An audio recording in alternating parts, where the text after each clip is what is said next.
Hello everyone, this is Tanya with news updates from Kyiv. But first of all, to all Americans, happy Independence Day. The spirit of freedom is forever with you, and thank you for your help in and supporting Ukraine is there this terrible war and fight for our freedom.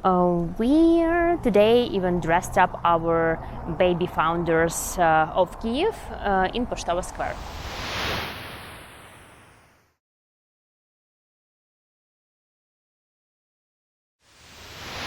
So here I am in the center of the city. I would like to go for some walk in the town to see amazing sunset and also give you some news updates and just some information about Ukraine in the last days. So today I got up at 4 a.m. because of the sounds of air raid sirens, and there were shaheds coming to Kyiv and Kyiv region. Later I checked the news at 8 a.m. There was information that we intercept all of 31 Shahed drones. So actually great result of our air defense system.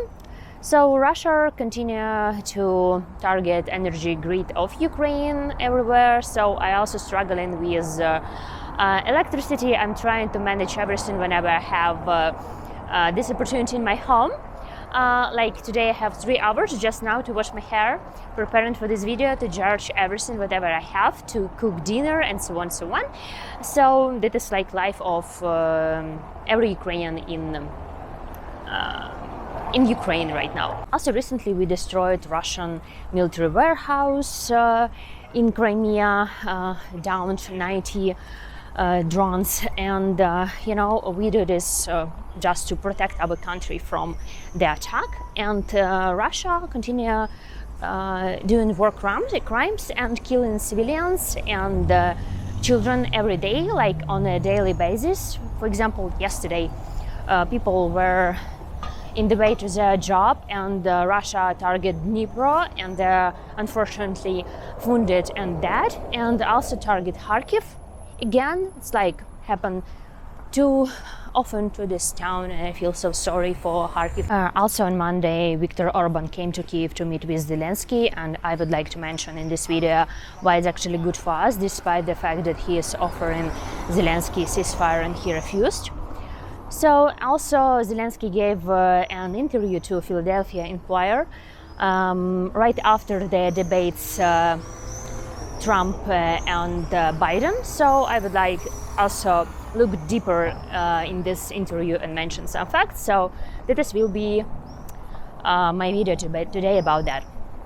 So, and of course I would like to thank you for all your support, for all your interest and supporting Ukraine and my channel, for watching my videos, letting comments, put the likes, follow me, and follow me also on Instagram, buy me matchas, actually coffees on the buy me a coffee link, and Patreon. Thank you very much, and this helps me to run my YouTube channel. So let's start.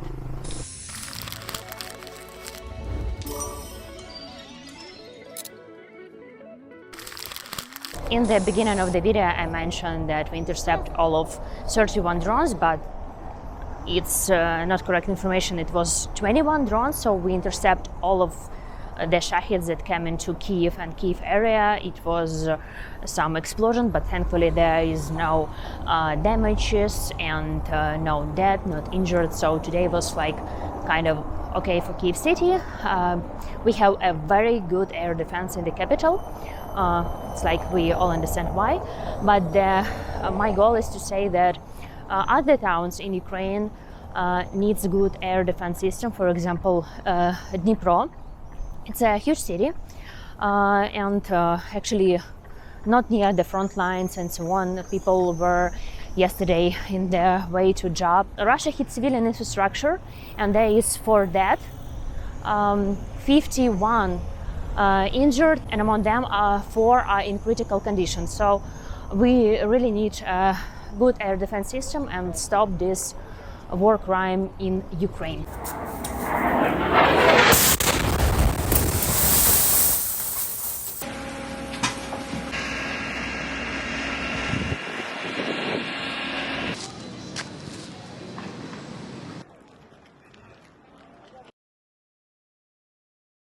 Also because of the attacks, we protecting our monuments from the damage, and behind me is a monument to Bogdan Khmelnytsky, still covered from 2022, and that is how historical center looks like.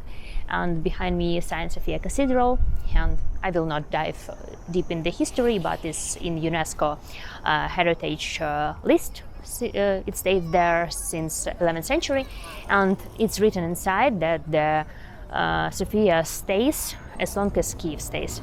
Also, as I mentioned before, Russia targeted Kharkiv yesterday and damaged one house, left one baby under the debris, and wounded 15 people there. So Kharkiv is located so close to the Russian border, and for them it's very easy to throw anything in the city. And I know people don't have like even a couple of minutes to hide. It's like so bad the situation there. So on Monday, Viktor Orban came to Kyiv to meet with Zelensky. On one hand, actually, it's very good for us because, as we know, on 25th of June, Ukraine started accession negotiations to EU, and Hungary is correct me if I'm wrong, is President Council of EU for the next half of the year, since 1st July 2024. So, and for us to join EU, we have to speak with each country and to have some agreement. And Orban has for us 11 different rules, and one of them was providing Hungarian language in our school in the areas that close to the border, and also a lot of others. But one of them, Orban offers Zelensky to ceasefire. Actually, of course, Zelensky refused, and I'm just thinking like, why don't you go to Putin and met with Putin and offers him to ceasefire and leave our land and just stop this war? Like, why people offering always something to Ukraine? Because we just fighting for our land, and we don't steal any of other territories. Like offer something to Putin, to Russia. To be honest, I don't know much about Viktor Orban, but I know that he has been as a prime minister since 2010 and 2011, and one of his, he is a strong politician, and one of his positions are like, if you overlook problems in my country, I'll support you. So we will see how this situation for joining EU will going on for us. So, and as always, hope for the best. Also, I'm passing now amazing street in Kyiv. Just would like to share some nice view with you. We are going to the Golden Gate area. So as you see that the join EU is already in the process, and about NATO is also very important for us to have some guarantees that Russia wouldn't invade us again. And a couple of words about NATO and why it's NATO actually also needs us, because just think about this. We are in this war since 2014. Our soldiers have a lot of experience for 10 years. It's not just training, it is exactly experience on the front line, real fighting. And we also fighting with different types of weapons from Israel, from Europe, from America. So all the modern weapons from different countries we have been practicing in this. Again, it's we become I guess stronger, and we will be the strongest army in the world because of experience, not just practice, real experience in the war. And our guys have been trained in different countries like United Kingdom, America. Like a lot of people came here from all around the globe to teach us, and they're right now in Ukraine and teaching and helping our soldiers. So we become the strongest not by choice, but because of necessity to protect our land from invaders. So I guess it will be great for us and for NATO, like win-win situation in future. So, but we will see again, because we live how I always think, like in the history moments every day, and our kids will study in these periods in the school. So we will see what's going later. Also, regarding to the recent news, I would like to say a couple of words about the debates Trump and Biden, but in relation to Ukraine and to our President Zelensky. So debate was on 27 and 28th June. What is interesting that 28th of June, President Zelensky gave an interview to Philadelphia Inquirer about war in Ukraine with the speech. And what I also noticed that after debates, you can see, maybe correct me if I'm wrong, that the reaction for the public and so on, that like seems like that the Trump going to win. So, and right after, maybe I watch different war analysts and pay attention for what they see in this speech and so on. So Zelensky, right after the debate, in his interview, say important words how we can stop the war. And usually for 2 years, he always mentioned that we have to fight till the border of 1991. So with Crimea and the east of Ukraine. In this speech, in this interview, he didn't mention about borders. He mentioned other interesting facts. So there is 3 key points in this interview from Zelensky regarding the war in Ukraine. First one is ensuring safety of Ukraine as a country, which we already have. Second one is guarantees from US and NATO membership. And third one is compensation from Russia.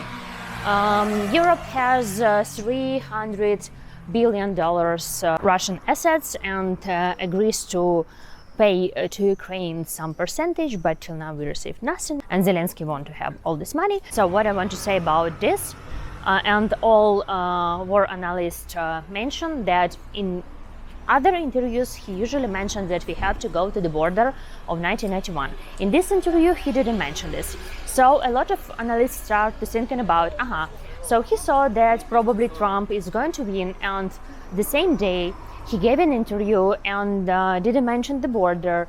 So maybe this is some kind of scenario that he is ready for negotiation with Russia. Maybe he is ready for frozen this conflict and ceasefire and so on. Maybe this is like how rhetorics is changing, and our government is trying to preparing us for ceasefire negotiation and so on, because if Trump wins election, the support for Ukraine stops, and we are in a very bad condition, because first of all we didn't have enough people to fight, and secondly we need weapons. But this is like one of the, how I can say, scenario. I just sharing the thoughts what I see in Ukraine, and just some analysis, and like it's an interesting topic to speak, because I also would like to share like another more optimistic scenario which I agree with this, but I also like to think about there's something worse what can happen, and like it's like some, like it's like some gossips, like who I am not to talk about that. So what I want to also mention that I remember in 2022 he said like we are going to liberate south of Ukraine, we is going there. So Russia of course know all this idea, scenario, and relocate their troops to the south, and this spontaneously went to Kharkiv area and liberate Kharkiv region very fast. So it was like cheating for Russia, and they thought that we are going to occupy south. We tell this out loud, and we go into the east. So great scenario. So who knows? Like really, no one knows what is going to happen, because I would like to speak more about why we shouldn't negotiate with Russia. Also, I do the video now, and I met the guy on the street. He would like to say... Exactly, but I am not a guy in the street. I am someone that is falling in love with Ukraine and want to show all my solidarity, all my love to these amazing people that get invaded by very bad people. So just you to know, we are not only sitting watching CNN and saying, oh, Ukraine. We come here, we love here, we show solidarity. we take a soup, a borscht, it's very good. People are so nice. There is flowers everywhere. Please, come to Ukraine, love Ukraine, hug Ukraine. Clack. So yeah, you know, you walk in the street and you met a lot of foreigners in my city. So I'm really glad and happy that people still come and support Ukraine and like love Ukraine with their heart. It's like really like, I don't know, I'm very happy. So I continue my vlog, and you know, this is like some points of view, just interesting topic to discuss about. You also can write me a comment, but I have like strong idea, and I will do the next video maybe about this. Let me know if I should or not. I have like some strong facts about like why shouldn't we negotiate with Russia? Never. I just start briefly, and I continue and provide more facts and details next time, because you know, we've been in this war since 2014, and we have first Minsk agreement.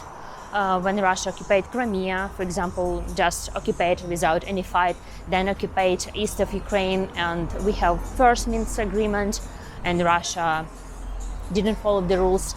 Then we have Minsk agreement second, also Russia didn't follow the rules, and what we see later, 8 years, Russia invaded Ukraine, and like there's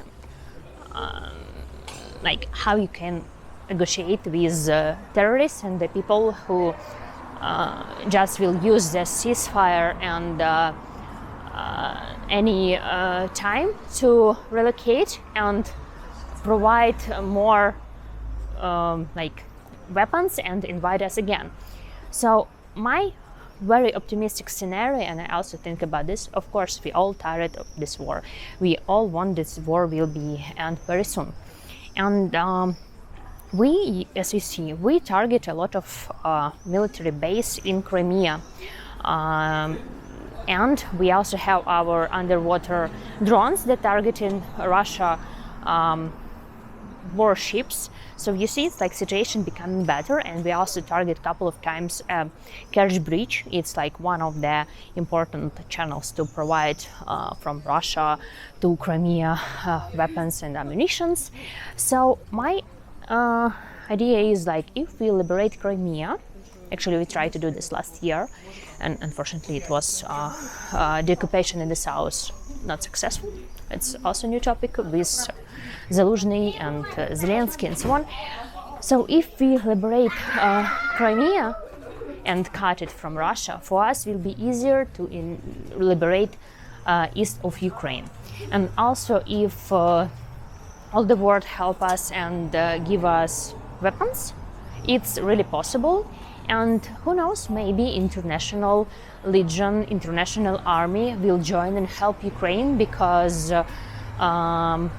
like, you know, everything could happen, and maybe people just can understand like, enough, let's just stop this war and just push Russian back to, I don't know, to Moscow, and this will be just stop at one moment. So for me, it's also a very possible scenario if we start with Crimea and stop this bloody war, because Russia should pay and should understand that they cannot just rob the territory of other countries. They got Crimea without any fight, you know, it's just like kids. They are trying like, may I, or like, could I or couldn't I, you know, and they just bite, and they just like, they put green soldiers, and so nothing happened, we can bite more, and they bite east. Then they bite to, like in 2022, like Kyiv region, Kharkiv region, and what's happened? Now Putin speaks about that he would like to have 4 regions of Ukraine, Zaporizhia region, Kherson region, and like, by the way, the city Zaporizhia never been in occupation. It's just like their front line in Zaporizhia region, but city never. So like you never, like, there is no peace plan. I would speak more about this, like why we cannot agree with Russia next time. I provide some facts. I would like to speak more about summit, what he said, what he speak about these 4 territories. Like for me, it makes no sense if we do ceasefire and we can just stop this war for some time, and then we will fight again. Maybe in 2 years, 3 years, 5 years, whenever Russia has enough power, they invade us again. So it will be just some break. But some war analysts said that maybe if we have a break, it's also a chance for us for relocate and increase power. So, you know, again, we never know. So this will be my next topic to discuss. Let me know what do you think about that. And again, thank you a lot for watching, for your interest, and best wishes for Ukraine. Nice words that you let me in the comments, your messages you send me.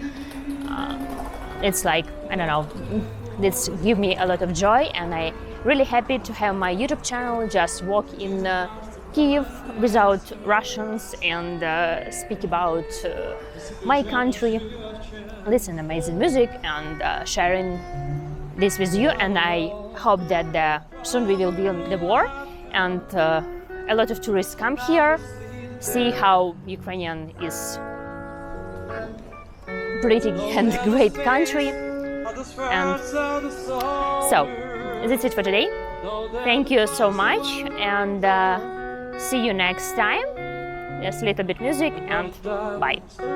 Money from the side, yeah, and that's not the shape of my heart.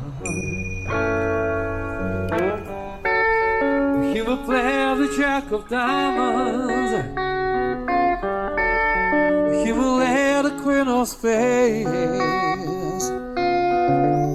He may conceal the king inside, while the mountains are the That's me again.